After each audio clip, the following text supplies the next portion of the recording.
Start the MOTORTOOL program. Select the injector brand and model.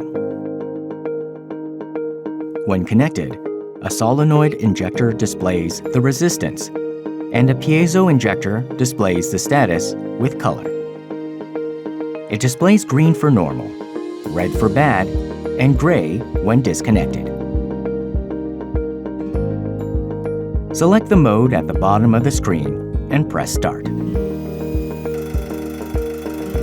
The injection volume is collected in the beaker.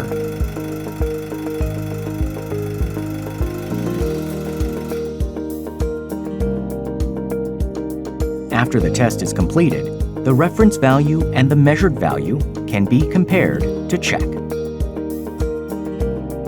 Followings are for manual mode. Select the injector type.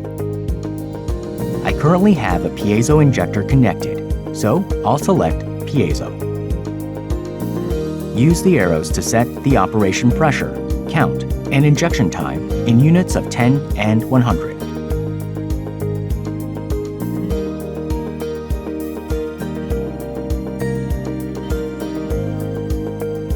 Press Start after setting to operate with manually set values.